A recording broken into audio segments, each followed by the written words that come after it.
बैठे रहिए सब लोग, बताते हैं इनके विषय में। लाइव हो गया?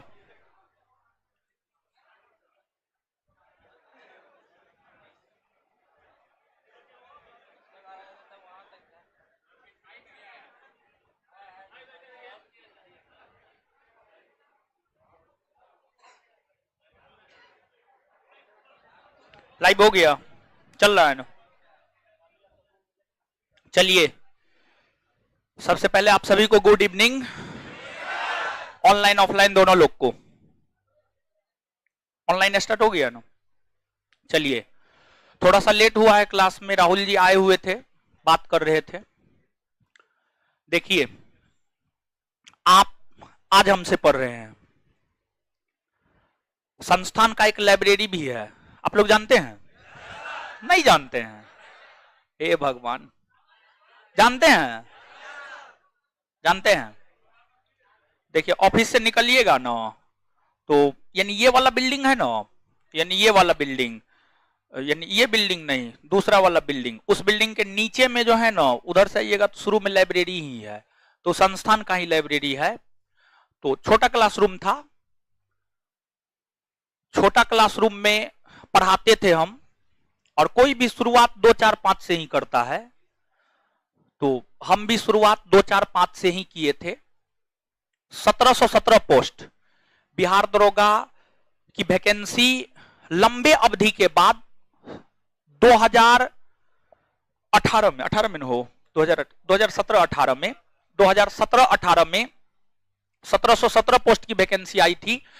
उस टाइम में कोचिंग बाल्यावस्था में था या शिष्यावस्था में था, यानी कोचिंग बस शुरू ही हुआ था, कोचिंग की बस शुरुआत ही किए थे, और शुरुआती दौर के ये स्टूडेंट हैं। और 1717 पोस्ट में इनका फाइनल सिलेक्शन हुआ, ट्रेनिंग हो गया है, हर चीज हो गया है। अभी पटना कुछ खास ट्रेनिंग के लिए आए हुए थे, तो हमको पता चला कि राहुल जी आए हुए हैं, तो हम इनसे संपर्क साधे और हम सोचे कि थोड़ा सा आप लोग को भी मिला दें। तो संस्थान के ये पहले दरोगा हैं, और 1717 पोस्ट से ही हमको लगता है संस्थान रिजल्ट देना प्रारंभ किया। और जिस संस्थान में अभी आप पढ़ रहे हैं, ये आपका संस्थान है, आपके संस्थान के ये पहले छात्र हैं जो दरोगा बने हैं, तो इनके लिए एक बार जोर से ताली होना चाहिए।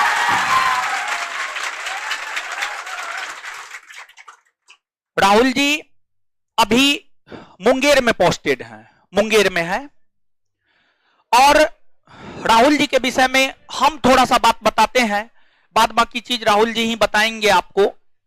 जैसे आप देखिए, इसमें बहुत सारे लोग ऐसे होंगे जो काफी गंभीरता से पढ़ाई को लेते होंगे, काफी गंभीरता से काम करते होंगे।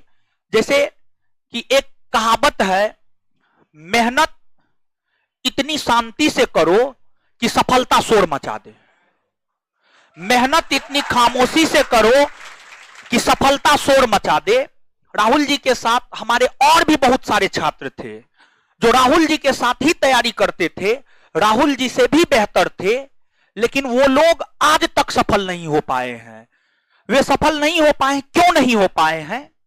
उन लोगों में ये था, यानी पढ़ते थे कम, हल्ला ज्यादा करते थे, लेकिन राहुल जी में ये था, पढ़ते थे ज्यादा, हल्ला नहीं करते थे, हल्ला एकदम नहीं करते थे। बहुत गंभीर छात्र हैं, बहुत गंभीरता से किसी भी काम को करते थे। और देखिए, हर किसी के जीवन में कठिनाई आता है, चाहे हम हो, आप हो या कोई भी हो, हर किसी के जीवन में कठिनाई आता है। जीवन का मतलब ही कठिनाई है, प्रॉब्लम है, संघर्ष है। लेकिन जब समस्या आता है तो बहुत सारे लोग समस्या में समाधान ढूंढकर अपने आप को हीरा की तरह चमका लेते हैं, और बहुत सारे लोग बिखर जाते हैं। राहुल जी जब तैयारी कर रहे थे, उस दौरान ही 1717 पोस्ट की जो वैकेंसी थी, जब ये तैयारी कर रहे थे, उसी दौरान दुर्भाग्यवश इनके पिताजी का देहांत हो गया। लेकिन इसके बावजूद राहुल जी अपने हौसला को बुलंद रखे, अपने सपना को पकड़ कर रखे, और परिणाम आज आपके सामने है, सफल है। तो बाद बाकी चीज राहुल जी से ही हम लोग सुनते हैं। राहुल जी किस प्रकार से तैयारी किए, कोई दिक्कत नहीं है, राहुल जी किस प्रकार से तैयारी किए, मुख्यतः राहुल जी से हम यही चाहेंगे कि आप इन लोगों को बस इतना गाइड कर दीजिए कि किस रूप में ये पढ़े कि ये लोग भी आपकी तरह सफल हो और समाज में इनका भी इज्जत हो। देखिए, समाज आपका कब इज्जत करेगा, जब आप सफल होंगे। अभी हम राहुल जी को ही क्यों बुलाए हैं, इनके साथ और भी बहुत सारे लोग थे, हम उनको क्यों नहीं बुलाए हैं, क्योंकि राहुल जी सफल हैं, इसी वजह से हम इनको बुलाए हैं। कहावत है, उगते हुए सूरज को हर कोई प्रणाम करता है, लेकिन डूबते हुए सूरज को कोई प्रणाम नहीं करता है। डूबते हुए सूरज को साल में मात्र 2 बार, एक बार चैती छठ के दौरान और एक बार जो है नवंबर दिसंबर अक्टूबर नवंबर में जो छठ होता है, बस यही 2 दिन, लेकिन उगते हुए सूरज को हर कोई प्रणाम करता है। तो राहुल जी अपने जीवन में सफल हैं और लगातार आगे भी प्रयत्न कर रहे हैं, आगे भी बहुत बेहतर करेंगे, मेहनती हैं, इसी आधार पर हम आपको ये बात कह रहे हैं। और देखिए, 3 लोग के लिए, एक मम्मी, एक पापा, एक टीचर यानी शिक्षक, ये 3 लोग के लिए, मम्मी पापा के लिए उनका संतान और टीचर के लिए उनका स्टूडेंट, आप कितने भी बड़े पद पर चले जाइए, लेकिन आप अपने मां बाप के सामने आप उनसे नीचे ही रहेंगे, आप अपने शिक्षक के सामने उनसे हमेशा नीचे ही रहेंगे। यह चीज है। जहां तक मिठाई की बात है, तो मिठाई हम किसी विद्यार्थी को नहीं कहते हैं लेकर के आने के लिए, और आप लोग को भी हम कह रहे हैं कि अगर आप लोग भी सफल होइएगा तो मिठाई नहीं नहीं नहीं नहीं, हम देखें, हम ऑफिस गए थे, मिठाई ये लेकर के आए हैं, मिठाई ये लेकर के आए हैं, लेकिन आगे से हम मैसेज ये देना चाह रहे हैं कि आप लोग भी अगर सफल होइएगा ना, तो सिर्फ हमसे मिलने के लिए आ जाइएगा, समझ गए, मिठाई लेकर के एकदम नहीं आना है। देखिए, मेरा फिलॉसफी, मेरा थ्योरी कुछ और है, सबसे अलग हट करके हम बहुत अलग तरीका से सोचते हैं। तो मिठाई एकदम नहीं लेकर के आना है। राहुल जी ऐसे लेकर के आए हैं, मिठाई ऑफिस में रखा हुआ था, अभी हम गए थे ऑफिस तो हम देखे थे, समझ गए। तो लेकिन आगे से अगर आइएगा तो मिठाई नहीं लेकर के आना है, बस। तो बाद बाकी राहुल जी आपको बताएंगे किस प्रकार से ये काम किए, कठिनाइयों का सामना करते हुए कि ये आज सफल हैं। तो राहुल जी, आप कुछ बच्चों को मोटिवेट कीजिए।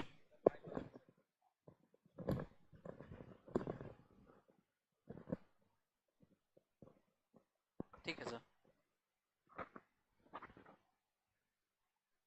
चालू है। Good evening all of you.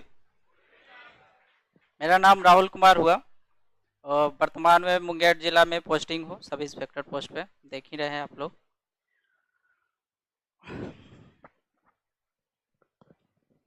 हम भी एक साधारण परिवार से हूँ और आप ही लोग की तरह इस मैंने तैयारी किए और आज यहाँ हूँ।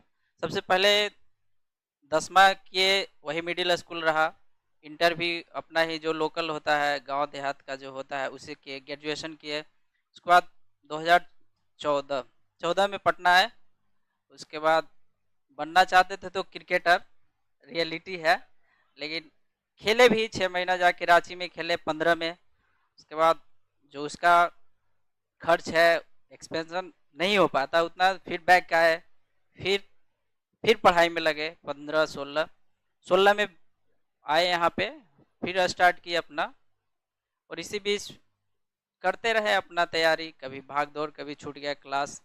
अब मोटिवेशन उतना नहीं बोल पाएंगे जितना बोल रहे हैं, समझिए रियलिटी वाले।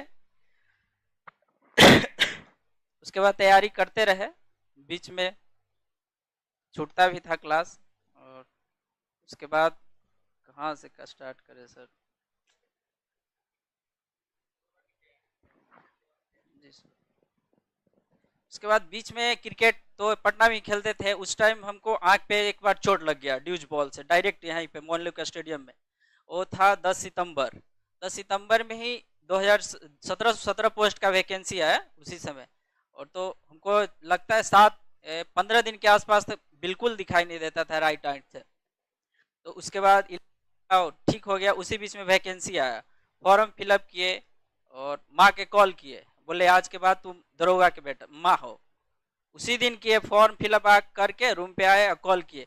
मम्मी बोली कि बड़ा बड़ा खाली सपना देखी तरह है। और ग्रुप डी भी उस समय ही आया था, जो कि सब लोग भर रहा था, चेन्नई, बेंगलुरु। हम पटना फिलअप किए, हम बोले हम बनेंगे दरोगा, तैयारी कर रहे थे। उसी बीच लगभग 4 मंथ फॉर्म फिलअप करने के बाद घर नहीं गए। उसी बीच में होली था, 1 मार्च को होली था, घर पे नहीं गए। पापा कॉल के नहीं कि घर पे ही जाओ, यहाँ न रहना है, मौसी है बगल में, फिर भी कहे कि घर पे जाओ। हम बोले ना जाएंगे पापा, इतना दिन से रहे, एग्जाम दे के ही जाएंगे। 11 मार्च को मेरा एग्जाम था, फिर भी पापा बोले नहीं, होली वाला पर्व और दशहरा, इस समय घर पे रहना चाहिए। तो बात मान लिए, घरे गए। और कितना 28 तारीख को अगजा था, 1 को होली था।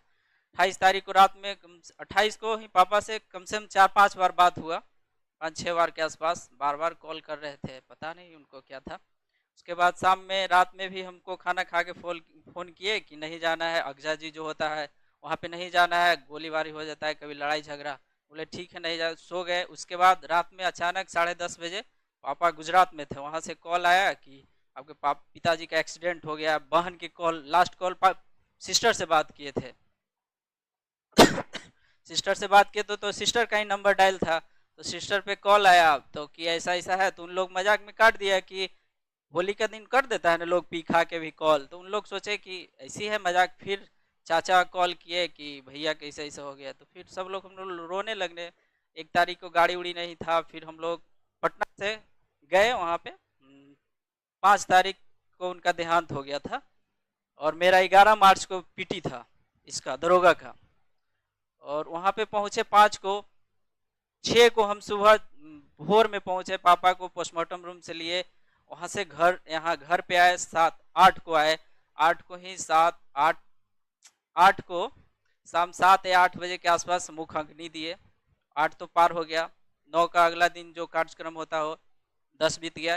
11 को मेरा पीटी था, पीटी एग्जाम। कोई लाने के लिए तैयार न था कि आग दिए हुए है, कौन जाएगा, इसको छुआ जाएगा, एक्सीडेंट हो जाएगा। बहुत अपना घनिष्ठ दोस्त भी रात में 3 लोग बोला कि हम अपना गाड़ी से पहुंचा देंगे, पटना निशाबाद में था, पूरा निफिकिर थे पहुंचा देगा। मम्मी, नाना नानी जो भी थी, सब क्लोज फ्रेंड माने रिलेटिव घर पे ही थे। लोग बोले कि नहीं जाना है। 7 दिन के उस गैप में तो खाना पीना गायब ही था, जब ऐसा हो जाता है तो। फिर भी उन लोग सुबह सुबह नकार देता है। एक का नया शादी हुआ था, तो बोला मेरा एक बैग तबीयत खराब, दूसर का कहता गाड़ी भाई लेके चल गया। फिर भी हम बोले हम जाएंगे, पैदल ही जाएंगे, लेकिन जाएंगे। उसके बाद मेरे जो मंझले वाले चाचा थे वो बोले चलो हम ले चलते। तो रोड पे आए, तो एक गांव के ही चाचा है, वो बाइक से फिर हमको पहुंचाए। एग्जाम दिए, गए घर पे, एग्जाम दे के वही यूट्यूब पे जैसे आजकल ना वायरल हो जाता है कि पूरा क्वेश्चन आउट हो गया, कैसे होगा, बाद में भी होता है, वही हुआ। तो बहुत अफसोस हो रहा था, रोने भी लगे, ऐसे भी डिप्रेशन में थे। फिर आया, उसके बाद रिजल्ट हुआ मई में आया था सर, मई में ही आया था सर, मई में आया, मई में रिजल्ट आया। उसके बाद 1 महीना हम घर से नहीं आए। 1 महीना के बाद माँ वो समझाई जाओ बीच में, तो पटना आए फिर से। और पटना आए तो दिमाग में ही चल रहा था, 1.5-2 लाख कर्ज हो गया था। सोचते थे अब भराएगा कैसे, अब पढ़ाएगा हमको कौन। फिर भी तो छोटा भाई बोलता था कि हम बाहर चल जाएंगे, आप पढ़िए। बोले नहीं, बड़ तो हम है तो हम न करेंगे भाई। उसके बाद एक मौसा जी अभी है नीचे है, वो भी नेवल ऑफिसर थे। बोले हम है ना राहुल, तो मदद करते थे। फिर भी कभी कभी लगता है कोई करता है तो चलो कहीं सेटल होके भर दो कुछ। अपील अपने लोग ही दिए थे, कोई बाहर से नहीं लिए थे, अपने घर वाले मौसम मौसी जो भी हेल्प किए थे। उसके बाद वही आए, फिर पटना लोग समझाया, दिन भर रोते, फिल्म देखते थे और क्या। उसी बीच में मेरा दोस्त है, देखिए वीडियो कैमरा कर रहा है, खड़ा हो ना, यही सोते रहते थे, बोलते थे चलो एक रोशन सर है नीचे पे क्लासरूम है वहाँ पे पढ़ना। तो पहला दिन ये आगे इंटर कर गया था, हम घूमते घूमते इसी मस्ती से टेंशन में ही चलते थे। वहाँ से आए, बैठ जाओ, वहाँ से आए मुसल्लापुर आए, तो वही एग्जॉस्टर के पास से हम क्लासरूम किए थे सर, बाहर से ही, पता ही नहीं चला कौन है, छोटा सा था, पूरा हाउसफुल चलता था। एग्जॉस्टर से पास क्लास किए। सर को जो इनकरेज करने के लिए था, मेरा सपोर्ट लगा कि सर के पास हमको पढ़ना है, हमको यहाँ से निगेटिविटी नहीं मिलेगा, पॉजिटिव होके हम पढ़ पाएंगे। सर के साथ क्लास ज्वाइन किए, रिजल्ट भी आया और आज यहाँ हूँ। और सबसे पहली बात, कैसा भी सिचुएशन हो जाए, आदमी को हिम्मत नहीं हारना चाहिए। अगर हिम्मत आज हार जाते हैं हम तो यहाँ नहीं होते, इतने लोग के बीच में आप लोग के पास नहीं होते। उससे बड़ा दुख एक दुनिया में नहीं, माँ बाप से कौन ज्यादा बड़ा है, कोई नहीं है। उन लोग को खोने का दर्द तो हमको अब पता चलता है, उस समय तो कभी कभी नहीं पता चलता है, जब रहता है लोग जाता है तो पता ही चलता है। बहुत मेरा मकसद यही है, मतलब आप लोग को कहने के लिए, सच है, सच स्टोरी है, मेरा कोई अध्ययन नहीं है। यही 5 तारीख को ही फिर से श्रद्धांजलि दी है पापा को। यही कभी कोई सिचुएशन आए हिम्मत नहीं हारना है, मेहनत करते रहना है। और किताब इस सब के बारे में गाइडलाइंस क्या कर सर, गुरुदेव अपने सामने है। अब हम मेरा छूट गया है बीच में, कोई गाइडलाइन तो नहीं कर पाए। सर जो कहते हैं फॉलो कीजिए, कुछ नहीं होगा, बढ़िए, सब हमसे भी आगे जाइए और सर का हर एक बात फॉलो कीजिए। सर आज कम से 35-40 के लेके चले थे, आज हजारों में है। क्यों है? मेहनत सर भी किए, आप किए, सर किए, मिले, हम दोनों किए तब न बढ़े सर। इसलिए मेहनत जम के कीजिए। और बाकी इफ बट पे ध्यान न देना है कि वायरल हो जाता है वो किन आ जाता है, ऐसा कुछ नहीं है। अगर वैसा होता तो हम यहाँ नहीं होते, सिंपल सी बात है। इसलिए बाहरी दुनिया में होते हैं, होने दीजिए, के 10 गो 5 गो होता होगा, 1717 तो नहीं न होता है। हमको एक से मतलब है, ज्यादा नहीं, बस सबका होगा। और क्या बोले, हाँ, लाइफ में 3 लोग के सर पहले ही बता दे, गुरु, माँ बाप को जितना सम्मान हो सके दीजिए, खूब दीजिए, बहुत आगे बढ़िएगा। ठीक है सर। चलिए, देखिए राहुल जी बहुत बड़ी बड़ी बात बोले हैं। राहुल जी के जीवन में देखिए माँ बाप का जाना सबसे बड़ा त्रासदी होता है मानव जीवन का। तो उस सिचुएशन में भी ये अपने आप को संभाले और फिर लगातार काम करते रहे। और भी बहुत सारी बातें राहुल जी बोले हैं। आज के डेट में अगर मान लीजिए आपका गार्जियन पैसा देना छोड़ देता है तो आप जो है गार्जियन को कोसते हैं, बोरा बिस्तर समझ करके चले जाते हैं। लेकिन एक प्रकार से कहिए तो राहुल जी के सर से छत ही गायब हो गया था, लेकिन फिर भी बहुत सारे लोगों की मदद से अपने सपना को साकार करने के लिए लगातार प्रयत्न करते रहे। और एक बात राहुल जी बोले हैं कि जो है आपको सेटिंग इनका इशारा उसी और था। तो हम आपको स्पष्ट कर देते हैं कि देखिए वो होता है या नहीं होता है हम नहीं जानते हैं, इस चीज को हम नहीं देखे हैं। राहुल जी अपनी कहानी बताए हैं। 2446 में बहुत सारे ऐसे छात्र हैं जिनका कैपेसिटी 15 लाख 25 लाख या 15 लाख रुपया नहीं है। अपना घर जमीन द्वार सब चीज बेच देंगे तब पर भी 25 लाख नहीं पूरेगा। जैसे कि पटना जिला के ही मनेर क्षेत्र के हैं रंजीत जी, समझ गए, हर काम अपने जीवन में किए हैं, हल जोतने से लेकर जो है हर काम किए हैं। उनका क्षमता नहीं है, ये बात बोलना नहीं चाहिए लेकिन हम बोल रहे हैं। ऐसा कुछ नहीं होता है, आप अगर मेहनत कीजिएगा आप सफल होइएगा। ये आपको सेटिंग फेटिंग ये सब चलता रहेगा, इन सभी चक्करों में आप ना पड़े। आज आप राहुल जी से सुने कि जैसे आज आप भीड़ लगाए हुए, नीचे वाला क्लासरूम में भी भीड़ है, ऐसा ही ऊपर वाले क्लासरूम में भी। राहुल जी भी जब पहली बार आए थे तो छोटा क्लासरूम था लेकिन उसमें भी भीड़ था, एग्जॉस्टर चल रहा था। और उस टाइम में एग्जॉस्टर से जैसे नीचे वाले क्लासरूम में आप पढ़िएगा तो मेरा बैच जो भी रहता है बहुत सारे लोग एग्जॉस्टर से भी पढ़ते हैं, समझ गए। तो पहली बार तो ऐसे आए, फिर धीरे धीरे क्लास में भी जगह मिला था इनको। ऐसा नहीं था कि क्लास में जगह नहीं मिला था, मिला था क्लास में जगह, पीछे में हमेशा बैठते थे मेरे ख्याल से। हाँ, और दूसरी बात यह है कि बहुत कम बोलते थे, हम इनका परिचय पहले ही दे दिए थे, बहुत गंभीर रहते थे। चलिए ठीक है, आगे हम तो यही चाहेंगे कि आप डबल स्टार हैं, आगे बढ़िए, समझ गए। ट्रिपल स्टार लगाइए, मतलब डीएसपी मतलब बीपीएससी का जो है सपना निश्चित तौर पे। देखिए सफलता का मतलब क्या होता है, सफलता का क्या मतलब होता है जानते हैं? देखिए सामान्य तौर पर लोग, आपके मन में क्या होगा जानते हैं? आपके मन में ये होगा कि हम सिपाही बन गए, हम दरोगा बन गए, हम सफल हो गए। नहीं, सफलता का ये कदापि मतलब नहीं होता है। सफलता का मतलब होता है लगातार आगे बढ़ते जाना, लगातार हमेशा आगे बढ़ते जाना। सफलता को परिभाषित नहीं किया जा सकता है, ये भी अभी भी पढ़ते हैं ऐप से, समझ रहे हैं? तो आगे बीपीएससी सपना है, तो आगे ऐप से पढ़ रहे हैं, ऐप से जुड़े हुए हैं, अभी भी संस्थान से जुड़े हुए हैं, प्रत्यक्ष तौर पर ऑनलाइन जुड़े हुए हैं। तो हम राहुल जी के उज्जवल भविष्य की कामना करते हैं और आगे यही चाहेंगे। आप तो सफल हो गए हैं, आपका छोटा भाई का क्या हाल है अभी? ठीक है, क्या क्या सब कर रहा है? बस हम यही कहेंगे, देखिए बड़ा भाई और बड़ी भाभी, बड़ा भाई पिता के समान होता है, बड़ी भाभी माँ के समान होता है। तो अपने छोटे भाई को आप निश्चित तौर पे आगे बढ़ाइए। आप सफल हैं, आप हम तो सफल नहीं मानते हैं आपको भी, भले ही आपको लग रहा होगा कि आप सफल हैं, हम तो ये चाहते हैं कि आप हमेशा और आगे बढ़े, और ज्यादा आगे बढ़े।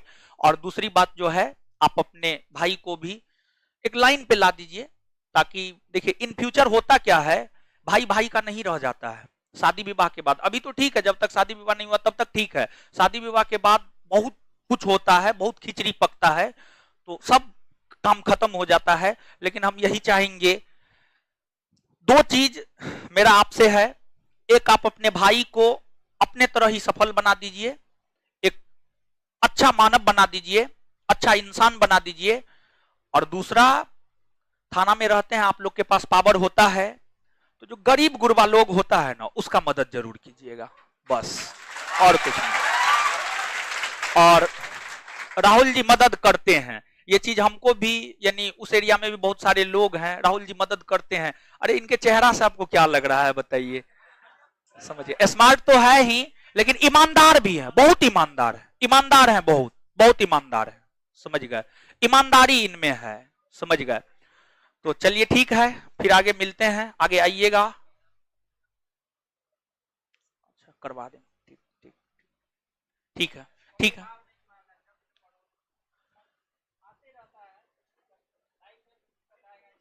बोले ये हैं, कभी हार नहीं मानना है, माइक दे देते हैं, सुन लीजिए इन्हीं के मुंह से। कभी लाइफ में हार नहीं मारना है, लाइफ में दुख सुख आते रहता है, वो सब चलते रहता है, वो लाइफ का पार्ट है, कभी खुशी कभी गम।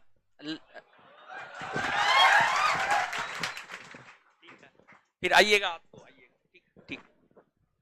चलिए धन्यवाद राहुल जी आपका।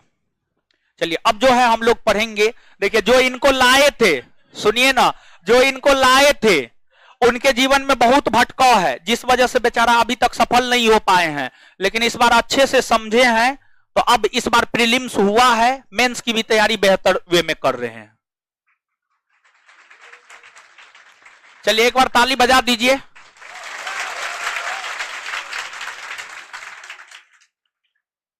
मिठाई लेके आए थे, समझ गए, लेकिन हम बताते हैं, नहीं लेकर के आया कीजिए, ठीक है? आप आ जाइए, बस काफी है मेरे लिए। हाँ चलिए, तो अब हम लोग पढ़ेंगे, ठीक है? जहां तक हम लोग पढ़े हुए थे वहां से आगे हम लोग पढ़ते हैं। रिवाइज करवा दें? अच्छा ठीक है, रिवाइज करवा। कहां थे आप? घर गए थे? क्लास नहीं किए थे? किए थे, रिवीजन करवा दे। अच्छा ठीक है, करवा देते हैं। चलिए ऑनलाइन वाला सब ठीक है ना?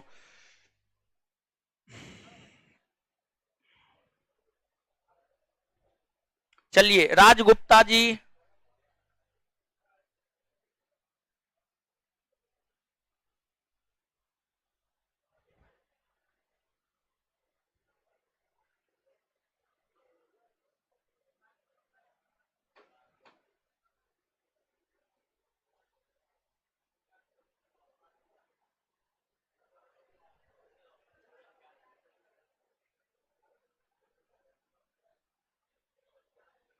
चलिए आ जाइए, आ जाइए, एक दो लाइन और बोलते हैं। देखिए एक दो लाइन और बोलते हैं, उसके बाद फिर पढ़ाएंगे। देखिए उन्हीं का दोस्त था जो चश्मा वाला था वहां पे, वही राहुल को लाया, और वही राहुल को लाया, मतलब वो लड़का मेरे पास पहले से पढ़ता था, लेकिन वो आज तक भी सफल नहीं है। क्यों नहीं है? भटकाव, भटकाव, मतलब लक्ष्य क्लियर नहीं है, करना क्या है, कभी इधर कभी उधर कभी उधर। लेकिन जो लड़का उसको लेकर आया, वो लड़का अपना लक्ष्य क्लियर कर लिया कि नहीं हमको ये करना है, और देखिए कर गया। तो लक्ष्य आपका स्पष्ट होना चाहिए, और अगर आपका लक्ष्य स्पष्ट नहीं है ना, आप कितने बड़े भी तिस्मार खां हैं, बहुत बड़े विद्वान हैं, फिर भी आप कुछ नहीं कर पाइएगा। और इस संसार में निगेटिव लोगों की कोई कमी नहीं है, आपको भटकाने वालों की कोई कमी नहीं है, आपको सही रास्ता कोई नहीं दिखा सकता है, लेकिन गलत रास्ता हर कोई दिखा सकता है। तो अब आपको डिसीजन लेना है कि आपको क्या करना है, समझिए क्या करना है। और हम आपको कुछ नहीं बोल रहे हैं, आप सिर्फ जितना कह रहे हैं एकदम शांति से पढ़ते रहिए, देखिए आप सफल हो जाइएगा, पता भी नहीं चलेगा कि आप सफल हो गए और आप सफल हो जाइएगा, ठीक है। और कठिनाई हर किसी के जीवन में आता है, चाहे अंबानी हो या ठेला चलाने वाला एक सामान्य इंसान हो। आप ये मत कहिएगा कि ठेला चलाने वाले का हम अपमान कर रहे हैं, नहीं, ठीक है। हर किसी के जीवन में कठिनाई है, ठीक है। चलिए अब हम लोग कंटिन्यू होते हैं। हम पढ़ा रहे थे आपको प्रस्तावना, प्रस्तावना पढ़ा रहे थे। प्रस्तावना से संबंधित कुछ चीज हम आपको बताए थे, और जितना हम आपको बताए हैं वहां से हम कंटिन्यू होते हैं। तो एक बार रिवीजन करवा देते हैं, जितना हम आपको बताए हैं समझ गए, और इसके बाद पुनः आगे बढ़ेंगे। देखिए, संविधान सभा के समक्ष उद्देश्य प्रस्ताव कौन रखा था? पंडित जवाहरलाल। इस उद्देश्य प्रस्ताव को संविधान सभा ने स्वीकार कब किया? 22 जनवरी 1947। यही उद्देश्य प्रस्ताव बाद में जाकर भारतीय संविधान का क्या बना? क्या बना? प्रस्तावना बना, ठीक है। भारतीय संविधान का प्रस्तावना बना। इसके बाद आगे बताइएगा कि जो भारतीय संविधान है, संविधान की जो प्रस्तावना है, प्रस्तावना पर कितने देशों का प्रभाव? कौन कौन? अमेरिका, ऑस्ट्रेलिया, फ्रांस और रूस। अमेरिका, ऑस्ट्रेलिया, फ्रांस और स्वतंत्रता, समानता, बंधुत्व सब प्रस्तावना में कहां से लिएगा? कहां से? राजनीतिक, सामाजिक, आर्थिक न्याय कहां से? अच्छा, कितने बंधुत्व की बात? बंधुत्व। इसके बाद समानता, न्याय, न्याय 3, न्याय, स्वतंत्रता, स्वतंत्रता क्लियर है। इसके बाद प्रस्तावना संशोधनीय नहीं है, किस वाद में सुप्रीम कोर्ट ने कहा? बेरुबारी। प्रस्तावना संविधान की आत्मा है। हाँ, गोलकनाथ, गोलकनाथ वाद। प्रस्तावना संशोधनीय है। केशवानंद भारतीवाद।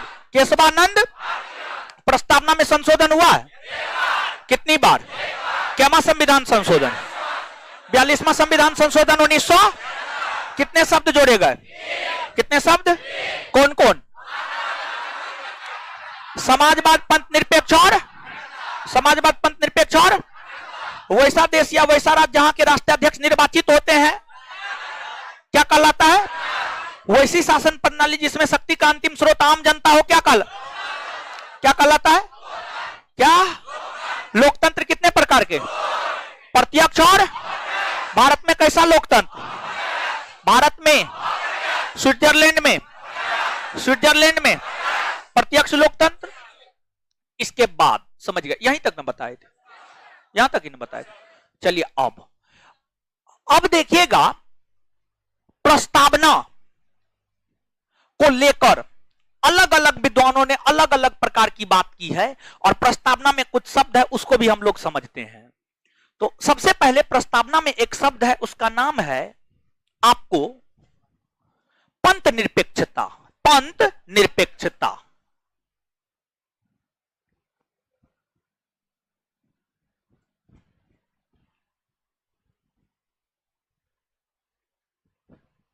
पंथ निरपेक्षता समझिएगा। पंथ निरपेक्षता का अर्थ क्या होता है, मतलब क्या होता है? देखिए, पंथ निरपेक्ष राष्ट्र उस राष्ट्र को कहा जाता है जिस राष्ट्र में वहां की सरकार का अपना कोई धर्म ना हो। पंथ निरपेक्ष राष्ट्र उस राष्ट्र को कहा जाता है जिस राष्ट्र में वहां की सरकार का अपना कोई धर्म ना हो, या वैसे राष्ट्र जहां की सरकार धर्म के मामले में अपने आप को तटस्थ रखता है, अपने आप को अलग रखता है, या वैसे राष्ट्र जहां सभी धर्मों के लोग, हिंदू मुस्लिम सिख ईसाई बौद्ध जैन पारसी, सभी आपस में मिलजुल कर रहते हो, उन्हीं राष्ट्रों को हम लोग पंथ निरपेक्ष राष्ट्र कहते हैं। जैसे कि भारत, भारत एक पंथ निरपेक्ष राष्ट्र है। भारत एक पंथ निरपेक्ष राष्ट्र है, यह बात हम इस वजह से कह सकते हैं क्योंकि जो भारत है, भारत में आप देख सकते हैं हिंदू मुस्लिम सिख ईसाई बौद्ध जैन पारसी सब समुदाय के लोग रहते हैं या नहीं रहते हैं? हाँ या ना? क्या भारत में सिर्फ हिंदू रहता है? भारत में सिर्फ हिंदू रहता है? मुस्लिम रहता है? सिख ईसाई रहता है? बौद्ध जैन पारसी रहता है? भारत पंथ निरपेक्ष है? मूल संविधान में यह सब था? मूल संविधान में था? क्या संविधान संशोधन द्वारा जोड़ा गया? 42वां संविधान संशोधन 1900। आपसे पूछा जाता भारत कब से पंथ निरपेक्ष राष्ट्र बना है? ऑप्शन सुनिए सुनिए सुनिए, इतना आसान क्वेश्चन रहता तो हम पूछबे नहीं करते, हम बताबे नहीं करते। सुनिएगा, क्वेश्चन देते हैं। भारत पंथ निरपेक्ष राष्ट्र बना है, भारत पंथ निरपेक्ष राष्ट्र बना है 1976, 1977, 1978, नन, इनमें से कोई नहीं। क्या होगा? क्या होगा? 76 नहीं होगा।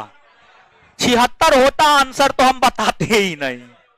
देखिए, इनमें से कोई नहीं ना, इसका आंसर होगा 1977। 1977। 1977 क्यों होगा जानते हैं? 1977 इस वजह से होगा क्योंकि जिस 42वां संविधान संशोधन के तहत पंथ निरपेक्षता शब्द संविधान के प्रस्तावना में जोड़ा गया, वह 42वां संविधान संशोधन 3 जनवरी 1977 को लागू हुआ था। 3 जनवरी 1977 को लागू हुआ था। इसी वजह से भारत 3 जनवरी 1977 ईस्वी से एक पंथ निरपेक्ष राष्ट्र बना है। तो इसका जो सही आंसर होगा वह आपको 1977 होगा। तो याद रखिएगा, नीचे से लिखिएगा। पंथ निरपेक्षता, पंथ निरपेक्षता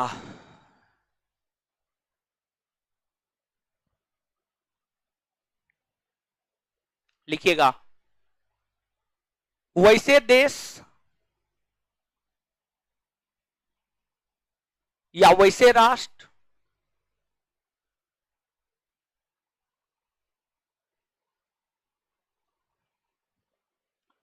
जहां की सरकार का,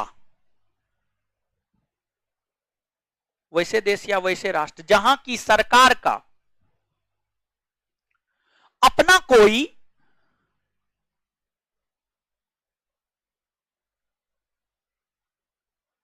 धर्म ना हो,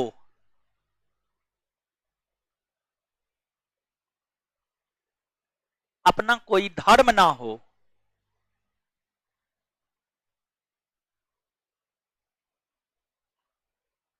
अथवा अथवा धार्मिक मामलों में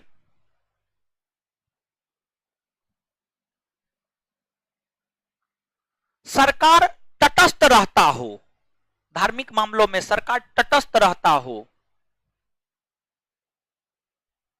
तटस्थ रहता हो, अथवा अथवा जिस राष्ट्र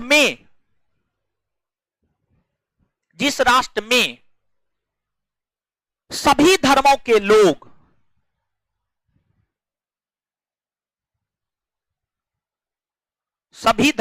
लोग आपस में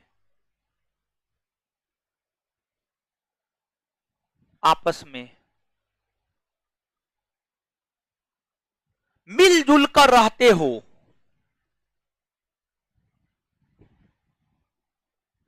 पंथ निरपेक्ष राष्ट्र कहलाता है।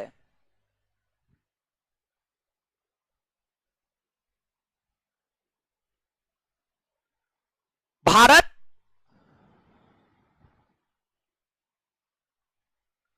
संवैधानिक तौर पर, भारत संवैधानिक तौर पर पंथ निरपेक्ष राष्ट्र, भारत संवैधानिक तौर पर पंथ निरपेक्ष राष्ट्र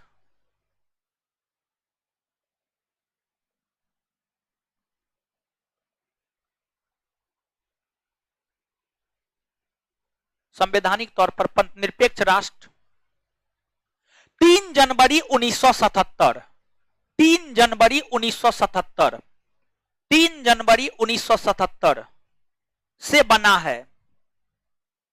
71 लिखे हैं, वो 77 बोले हैं, 77 से बना है। बाद में हम ही को गलत करेगा। एगो साथ में वो लकीर ने मारे, एगो में मारे, उसी से हमको कंफ्यूजन हो गया। Full stop. आगे लिखिएगा समाजवाद।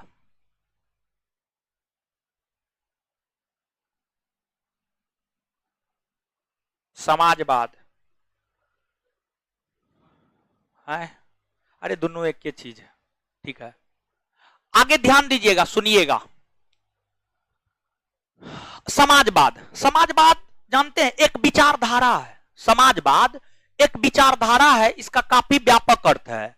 और समाजवाद विचारधारा पढ़ने के लिए आपको राज्य के नीति निर्देशक तत्व को पढ़ना होगा। वहां पर समाजवाद को और भी आप बेहतर वे में समझ पाएंगे। लेकिन यहां पर समाजवाद का मतलब सिर्फ एक लाइन में आप याद रखिएगा, समाजवाद का मतलब समानता होता है। समानता, समानता स्थापित करना, समाज के भीतर हर प्रकार से समानता, राजनीतिक समानता, सामाजिक समानता, आर्थिक समानता, समाज के भीतर हर प्रकार की समानता स्थापित करना ही समाजवाद कहलाता है। और भारत में कैसा समाजवाद है जानते हैं? समाजवाद के कई प्रकार की समाजवाद के कई प्रकार होते हैं। उसमें एक लोकतांत्रिक समाजवाद है। भारत में लोकतांत्रिक समाजवाद है। नीचे से लिखिएगा समाजवाद। समाजवाद एक विचारधारा है,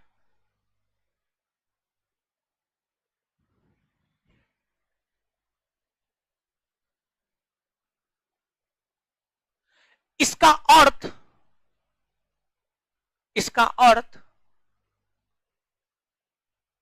समानता स्थापित करना होता है। इसका अर्थ समानता स्थापित करना होता है। इसका अर्थ समानता स्थापित करना होता है। इसका अर्थ समानता स्थापित करना होता है। समानता स्थापित करना होता है। Full stop. समानता स्थापित करना होता है। Full stop. नोट देकर के लिखिएगा। भारत में नोट, एनओटी नोट, नोट देकर के, भारत में लोकतांत्रिक समाजवाद,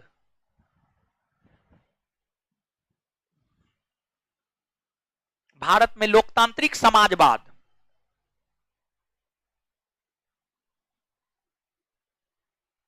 है।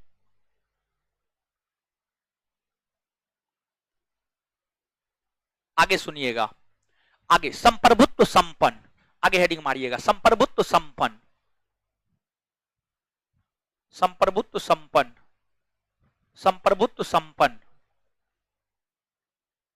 संप्रभुत्व संपन्न।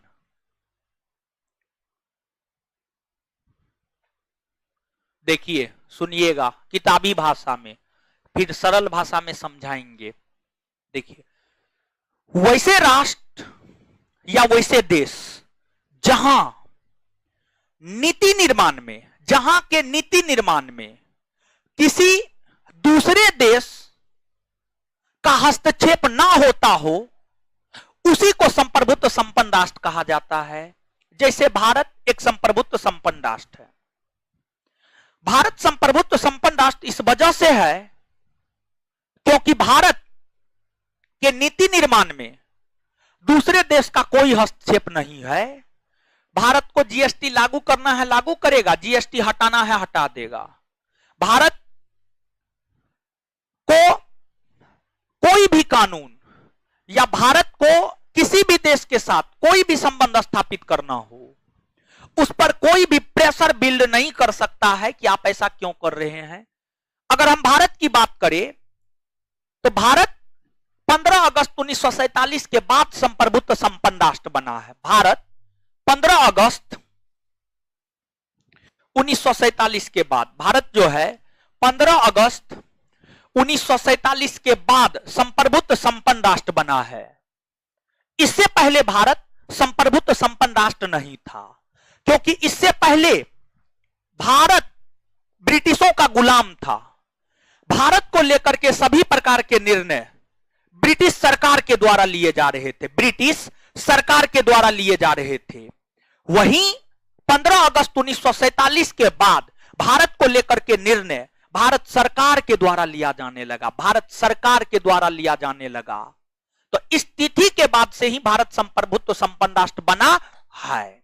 सीधा आप याद रखिए, इसको ऐसे समझिए।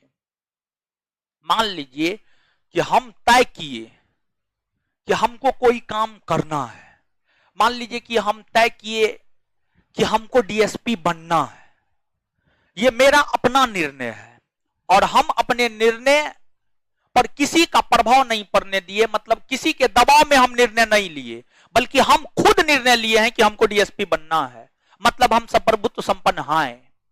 अगर मान लीजिए कि हमको बनना है इंजीनियर, हम पे लोग कह रहा है कि नहीं आप जो है डीएसपी ही बनिए, मतलब, और हम डीएसपी की तैयारी करने लगे। हमको बनना था इंजीनियर, लेकिन हम डीएसपी की तैयारी करने लोगों के दबाव में आकर, लोगों के प्रेशर में आकर, तो हम संप्रभुत्व संपन्न नहीं हुए। हम तब संप्रभुत्व संपन्न कहलाएंगे जब हम, मेरा जो लक्ष्य है इंजीनियर बनना, हम इंजीनियर ही बनेंगे। कुछ समझ में आया? नहीं समझ में आया? हाँ तो लिखिए।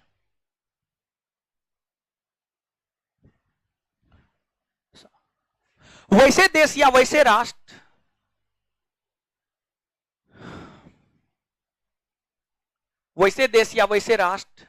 जिसके नीति निर्माण में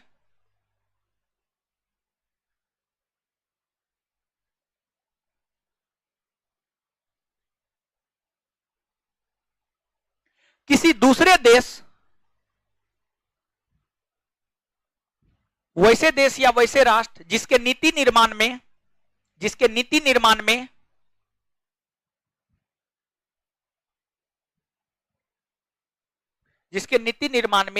किसी दूसरे देश का बाह्य हस्तक्षेप, किसी दूसरे देश का बाह्य हस्तक्षेप, किसी दूसरे देश का बाह्य हस्तक्षेप, किसी दूसरे देश का बाह्य हस्तक्षेप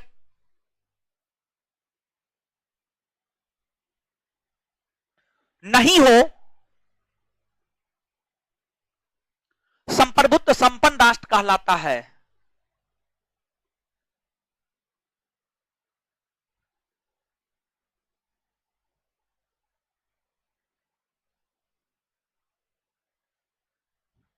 भारत, उसी में कंटिन्यू, भारत 15 अगस्त 1947 के बाद, भारत 15 अगस्त 1947 के बाद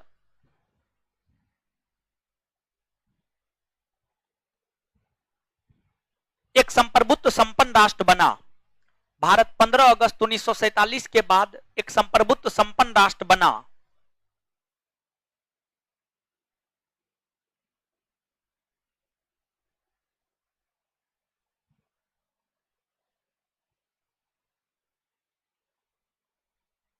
चलिए अब आगे जो बताएंगे गौर कीजिएगा। देखिए, जैसे कि मान लीजिए कि रूस और यूक्रेन का युद्ध हो रहा है। रूस और यूक्रेन के युद्ध को लेकर क्या हर व्यक्ति का या हर देश का एक ही राय हो सकता है? एक राय नहीं हो सकता है। हर व्यक्ति, हर देश का अपना अलग अलग राय होगा। कोई आम कहेगा, कोई इमली कहेगा, कोई कटहल कहेगा, कोई लीची कहेगा। या फिर कल उत्तर प्रदेश का रिजल्ट आया है, जो रिजल्ट आया है उस रिजल्ट को लेकर क्या एक ही व्यक्ति का, क्या सभी व्यक्ति का एक राय हो सकता है? नहीं, राय अलग अलग हो सकता है ना। जैसे और नजदीक आते हैं, आप मान लीजिए रूम में 2 पार्टनर रहते हैं, या 3 पार्टनर रहते हैं, या 4 पार्टनर रहते हैं। सामान्य तौर पर 2 पार्टनर रहते हैं। क्या किसी मसला को लेकर दोनों पार्टनर का एक राय होता है? नहीं होता है। एगो उत्तर जाएगा तो एगो दक्षिण। ऐसा होता है कि नहीं होता है? होता है। तो अब वैसे ही जो प्रस्तावना था ना, प्रस्तावना को लेकर भारत के अलग अलग राजनीतिक विश्लेषकों का अलग अलग राय है। कोई प्रस्तावना को आम कहा है, कोई इमली कहा है, कोई कटहल कहा है। तो जो प्रस्तावना को आम, इमली, कटहल कहा है, आपका कंपटीशन पूछता है प्रस्तावना को कौन आम कहा है, प्रस्तावना को कौन इमली कहा है, कौन कटहल कहा है। तो आम, इमली, कटहल ने कहा है। समझाने के लिए समझा रहे थे, तो कुछ समझे। अब आते हैं मेन पॉइंट पर। एक विद्वान थे, उनका नाम था N.A. Palkhivala. N.A. Palkhivala. N.A. Palkhivala ने प्रस्तावना को संविधान का परिचय पत्र कहा। परिचय पत्र का मतलब समझते हैं? अरे आइडेंटिटी कार्ड, समझ गए, या वोटर आईडी कार्ड कह लीजिए। जानते हैं वोटर आईडी कार्ड में आपका नाम होता है, आपके पिताजी का नाम होता है, आपका डेट ऑफ बर्थ होता है, आपका गांव, टोला, जिला, पिन कोड तक होता है। उससे आपके घर पर कोई भी पहुंच सकता है। अमेरिका के किसी व्यक्ति को आपके घर पे पहुंचना है, जरूरी है। आपका सिर्फ आइडेंटिटी कार्ड मिल गया, वोटर आईडी कार्ड मिल गया, तो वो आपके घर तक अमेरिका से पहुंच सकता है। मात्र 3 4 5 गो बात रहता है, लेकिन उतना पे आपके गांव तक पहुंच सकता है, आपके घर तक पहुंच सकता है।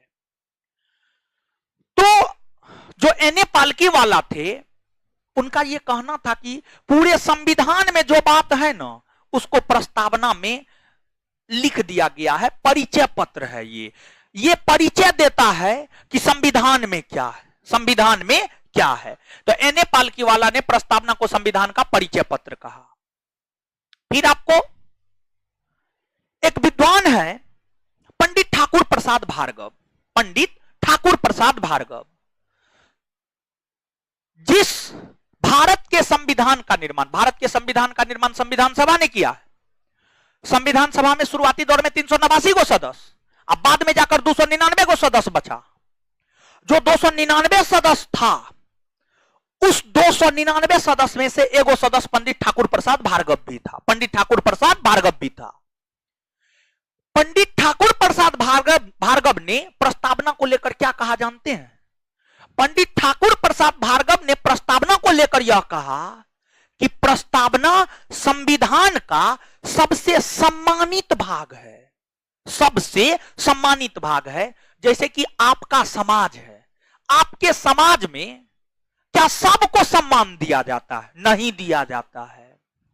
जो पैसे वाले होते हैं, राजनीतिक पहुंच होता है, घर परिवार में नौकरी रहता है 2 गो 4 गो, समाज में उसका सम्मान मिलता है? नहीं मिलता है, मिलता है। तो जो पंडित ठाकुर प्रसाद भार्गव थे, उनका कहना यह था कि जो प्रस्तावना है, जैसे समाज में हर कोई सम्मानित नहीं हो सकता है, कुछ ही लोग सम्मान पा सकते हैं, वैसे ही प्रस्तावना संविधान का सबसे सम्मानित भाग है। पंडित ठाकुर प्रसाद भार्गव का यह कहना था। फिर आपको भारत के सुप्रीम कोर्ट, भारत के भीतर एक सुप्रीम कोर्ट है। सुप्रीम कोर्ट का गठन 28 जनवरी 1950 को हुआ है। 28 जनवरी 1950 को हुआ है। सुप्रीम कोर्ट के 1969-70 ईस्वी में मुख्य न्यायाधीश हुआ करते थे। उनका नाम था मोहम्मद हिदायतुल्ला। मोहम्मद हिदायतुल्ला ने प्रस्तावना को लेकर यह कहा है कि जो प्रस्तावना है अमेरिका के स्वतंत्रता के घोषणा पत्र के समान है। अमेरिका के स्वतंत्रता के घोषणा पत्र के समान है। मतलब समझिएगा, जैसे भारत ब्रिटेन का गुलाम था, हां या ना था, वैसे ही अमेरिका भी ब्रिटेन का गुलाम था। जैसे भारत में आजादी के लिए स्वतंत्रता आंदोलन हुए, वैसे ही ब्रिटेन में भी, सॉरी, वैसे अमेरिका में भी स्वतंत्रता आंदोलन हुए। और जब अमेरिका में स्वतंत्रता आंदोलन हुआ तो ब्रिटेन की सरकार को अमेरिका को स्वतंत्र करना पड़ा। ब्रिटेन की सरकार ने अमेरिका को स्वतंत्र करने के दौरान, अमेरिका को स्वतंत्र करने के दौरान एक घोषणा पत्र जारी किया और कहा कि अमेरिका को हम स्वतंत्रता प्रदान करते हैं। उसमें तरह तरह की बातें की गई थी। जैसे अमेरिका के स्वतंत्रता का घोषणा पत्र है, लगभग वही सब चीज भारतीय संविधान के प्रस्तावना में देखने को मिलते हैं, जिस वजह से भारत के सुप्रीम कोर्ट के पूर्व मुख्य न्यायाधीश मोहम्मद हिदायतुल्लाह ने यह कहा है कि प्रस्तावना अमेरिका के स्वतंत्रता के घोषणा पत्र के समान है। अमेरिका के स्वतंत्रता के घोषणा पत्र के समान है। इसके बाद एक अंग्रेज विद्वान थे, अंग्रेज, ब्रिटिश था, उनका नाम था Ernest Barker. Ernest Barker, Ernest Barker ने प्रस्तावना को संविधान का कुंजी नोट कहा है, की पॉइंट कहा है, की पॉइंट। जैसे कि मान लीजिए कोई चैप्टर है, किसी भी चैप्टर में आपको बहुत सारी बातें, किसी चैप्टर, कोई बुक उठाइए और बुक उठाइएगा, कोई चैप्टर पढ़िएगा तो उसमें बहुत सारी बातें हैं, लेकिन अंतिम में स्मरणीय तथ्य या की पॉइंट दे देता है कि ये सब बात जो है ना याद रखना है। यानी पूरे चैप्टर का निचोड़, पूरे चैप्टर का जो निचोड़ होता है उसी को हम लोग की पॉइंट कहते हैं, कुंजी नोट कहते हैं। तो अर्नेस्ट बारकर का यह मानना था कि पूरे भारतीय संविधान का जो निचोड़ है वह प्रस्तावना में है, और यह कहते हुए अर्नेस्ट बारकर ने प्रस्तावना को संविधान का कुंजी नोट कहा। फिर आपको संविधान सभा के एक सदस्य थे सर अल्लादी कृष्ण स्वामी अय्यर। सर अल्लादी कृष्ण स्वामी अय्यर, सर अल्लादी कृष्ण स्वामी अय्यर ने यह कहा कि जो प्रस्तावना है यह हमारे दीर्घकालिक सपनों का विचार है, दीर्घकालिक सपनों का विचार है। फिर आपको एक थे सर अल्लादी कृष्ण स्वामी अय्यर के बाद एक और विद्वान था, वो भी अपना विचार प्रकट किया है। देखिए नाम ध्यान से उतर है, के एम मुंशी। के एम मुंशी, के एम मुंशी ने प्रस्तावना को लेकर यह कहा है कि यह हमारे संप्रभु लोकतांत्रिक गणराज्य का भविष्य फल है, यह हमारे संप्रभु लोकतांत्रिक गणराज्य का भविष्य फल है। तो आप बोले थे ना, कोई आम कहा है, कोई इमली कहा है, कोई कटहल कहा है, कोई लीची कहा है। तो एन ए पालकी वाला ने प्रस्तावना को परिचय पत्र कहा, अर्नेस्ट बारकर ने कुंजी नोट कहा, मोहम्मद हिदायतुल्लाह ने अमेरिका के स्वतंत्रता के घोषणा पत्र के समान बताया, पंडित ठाकुर प्रसाद भार्गव ने संविधान का सबसे सम्मानित भाग बताया, सर अल्लादी कृष्ण स्वामी अय्यर ने दीर्घकालिक सपनों का विचार कहा, के एम मुंशी ने हमारे संप्रभु लोकतांत्रिक गणराज्य का भविष्य फल कहा। तो याद रखना है, पूछा जाता है, नीचे से लिखिएगा।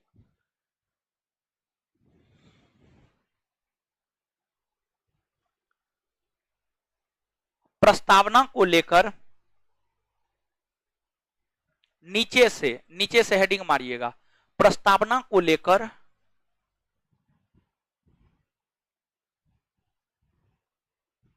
विद्वानों के द्वारा प्रकट किए गए विचार निम्न है। प्रस्तावना को लेकर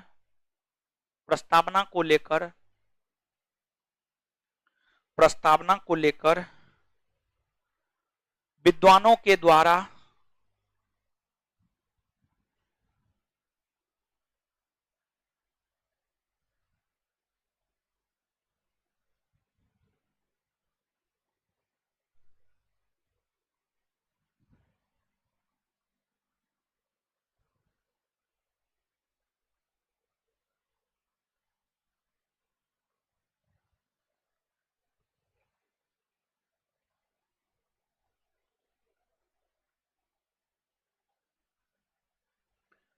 प्रस्तावना को लेकर विद्वानों के द्वारा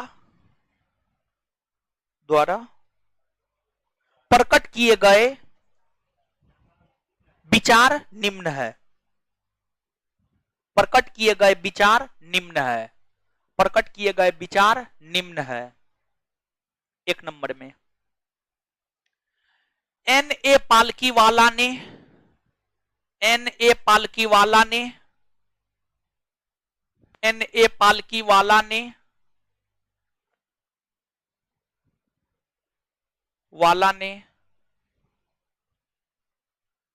प्रस्तावना को N.A. पालकीवाला ने प्रस्तावना को संविधान का परिचय पत्र कहा। N.A. पालकीवाला ने प्रस्तावना को संविधान का परिचय पत्र कहा। आगे दूसरा पॉइंट, पहला पॉइंट लिख लिए, दूसरा पॉइंट, पंडित ठाकुर प्रसाद भार्गव ने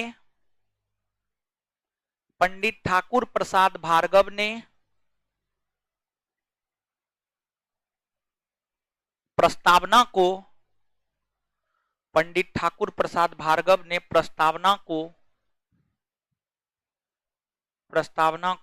संविधान का सबसे सम्मानित भाग, पंडित ठाकुर प्रसाद भार्गव ने प्रस्तावना को संविधान का सबसे सम्मानित भाग, संविधान का सबसे सम्मानित भाग, संविधान का सबसे सम्मानित भाग बताया। आगे, भारत के सुप्रीम कोर्ट पूर्व मुख्य न्यायाधीश, नेक्स्ट पॉइंट, अगला पॉइंट, भारत के सुप्रीम कोर्ट के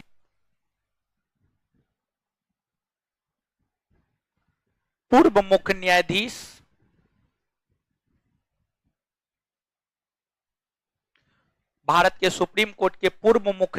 मोहम्मद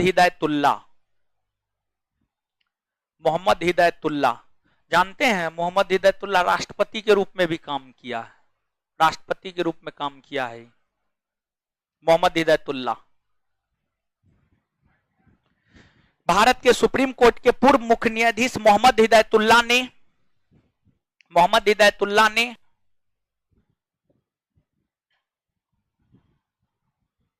भारतीय संविधान के प्रस्तावना की तुलना, मोहम्मद हिदायतुल्लाह ने भारतीय संविधान के प्रस्तावना की तुलना अमेरिकी स्वतंत्रता के घोषणा पत्र, अमेरिकी स्वतंत्रता के घोषणा पत्र, अमेरिकी स्वतंत्रता के घोषणा पत्र, अमेरिकी स्वतंत्रता के घोषणा पत्र से किया, अमेरिकी स्वतंत्रता के घोषणा पत्र से किया, घोषणा पत्र से किया।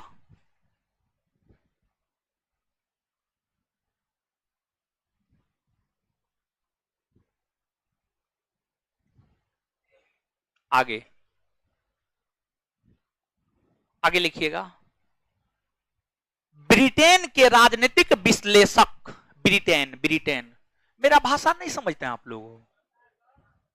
मेरा भाषा आप लोग समझते हैं कि नहीं समझते? ऐसा थोड़े हम फारसी बोलते हैं, फारसी थोड़े बोलते हैं वो, काहे नहीं समझिएगा। ब्रिटेन के राजनीतिक विश्लेषक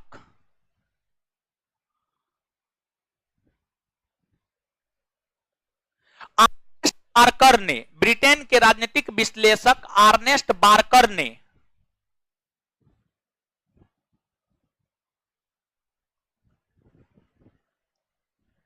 ब्रिटेन के राजनीतिक विश्लेषक आर्नेस्ट बारकर ने प्रस्तावना को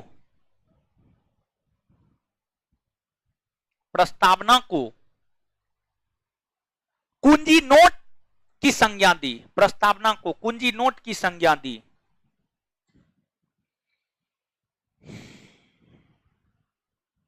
प्रस्तावना को कुंजी नोट की संज्ञा दी, प्रस्तावना को कुंजी नोट की संज्ञा दी, कुंजी नोट की संज्ञा दी। आगे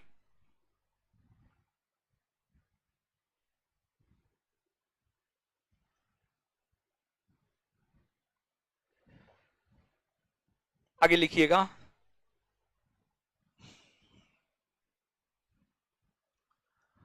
सर अल्लादी कृष्ण स्वामी अय्यर ने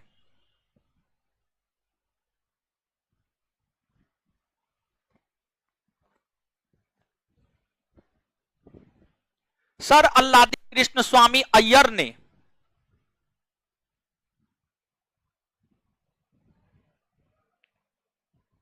ने यह कहा कि प्रस्तावना हमारे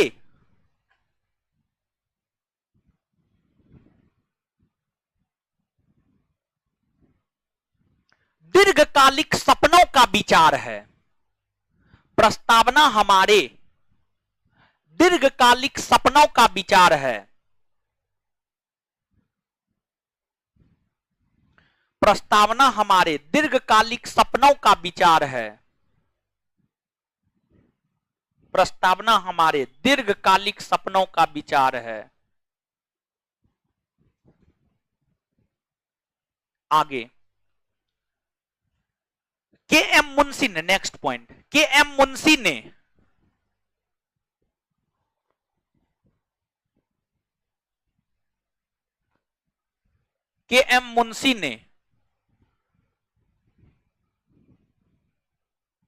कहा कि के एम मुंशी ने कहा कि यह हमारे संप्रभु लोकतांत्रिक गणराज्य का भविष्य फल है। यह हमारे संप्रभु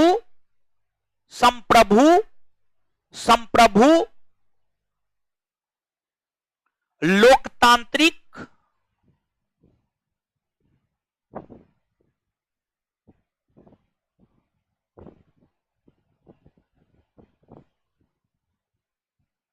गणराज्य का भविष्य फल है। यह हमारे संप्रभु लोकतांत्रिक गणराज्य का भविष्य फल है। बस जानते हैं एम लक्ष्मीकांत में यही 6 गो विचार है। दृष्टि पढ़िएगा ना तो 2 गो विद्वान का विचार है। एम लक्ष्मीकांत में ही 6 विद्वान का विचार है। तो एम लक्ष्मीकांत के जितने विद्वान का विचार था ना, हम भी पॉलिटी में बहुत ज्यादा बुक नहीं पढ़ते हैं। हम आप लोग के तरह कंफ्यूजन में थोड़े हैं, नहीं है, हमको पता है। कोई भी कंपटीशन क्वेश्चन उठाएगा तो एम लक्ष्मीकांत से उठाएगा, चाहे वो प्रत्यक्ष तौर पर उठाए या अप्रत्यक्ष तौर पे उठाए। एगो बुक पकड़िए, उसको कीजिए, उसमें 6 विद्वान का विचार था, 6 लिखा दिए और ये 6 से बाहर नहीं जाएगा। और कुल मिलाकर के देखिएगा ना, प्रस्तावना लगभग आपका समाप्त हो गया। लेकिन जब क्वेश्चन कीजिएगा ना तो 5-10 पॉइंट और हम आपको लिखाएंगे प्रस्तावना में क्वेश्चन के दौरान। तो संस्थान का जो ऑब्जेक्टिव है वो हम मेरे दिमाग से ही उतर गया था। यहाँ पे क्वेश्चन होना चाहिए, मेरे ख्याल से क्वेश्चन है, यहाँ पे होना चाहिए, लेकिन आप लोग के पास क्वेश्चन नहीं है। ले लिए हैं, वाह, सबके पास है। अच्छा सुनिए ना, 1 मिनट देखिए, भाई जी लोग, दीदी जी लोग, देखिए, किसी के प्रति ईमानदार रहिए या नहीं रहिए, खुद के प्रति ईमानदार जरूर रहिए। खुद के प्रति। देखिए एक चीज बता रहे हैं, प्रस्तावना पढ़ा दिए हैं, अब आपको करना क्या है जानते हैं? कोई भी ऑब्जेक्टिव, लुसेंट ऑब्जेक्टिव, घटना चक्र का ऑब्जेक्टिव, क्राउन का ऑब्जेक्टिव, केबीसी नैनो का ऑब्जेक्टिव, आपके पास जो भी हो, आपके पास हो या आपके दोस्त के पास हो या किसी के पास भी हो, आप उससे किताब ले लीजिएगा और प्रस्तावना का क्वेश्चन बना लीजिएगा।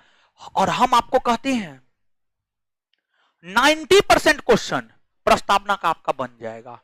100% नहीं बनेगा, हो सकता 100% भी बन जाए, हो सकता है, लेकिन 90% हम दावा के साथ कहते हैं बन जाएगा।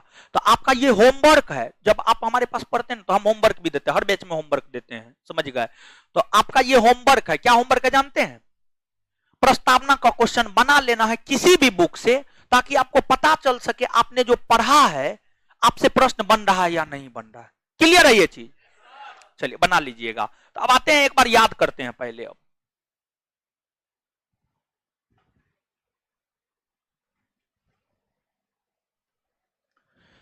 बताइएगा, वैसा देश या वैसा राष्ट्र जिसका अपना कोई धर्म ना हो, जहां सभी धर्मों के लोग आपस में मिलजुल कर रह, क्या कहलाता है?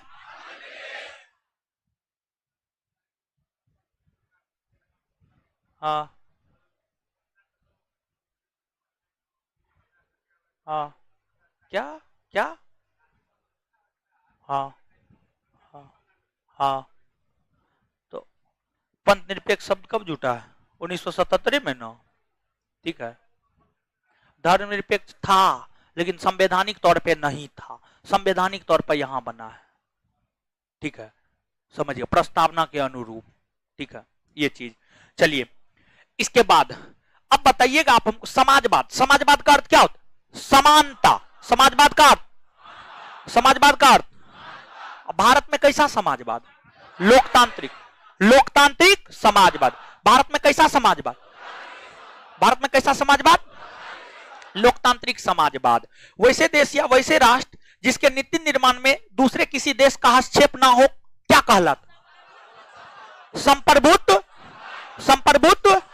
वैसा देश या वैसा राष्ट्र जिसके नीति निर्माण में किसी दूसरे देश का हस्तक्षेप ना हो, क्या कहलाता?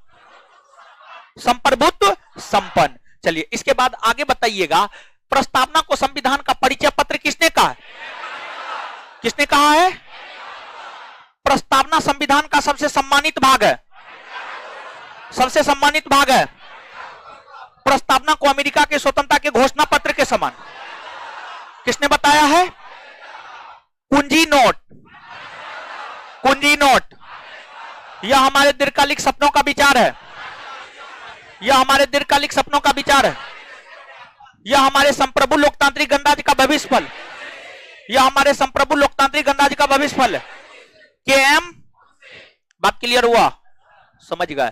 चलिए तो ये चीज है, कल भी आपका क्लास है, ठीक है। तो इससे आगे हम लोग कल मिलते, कल भी मेरा ही क्लास है, कल भी मेरा ही क्लास है।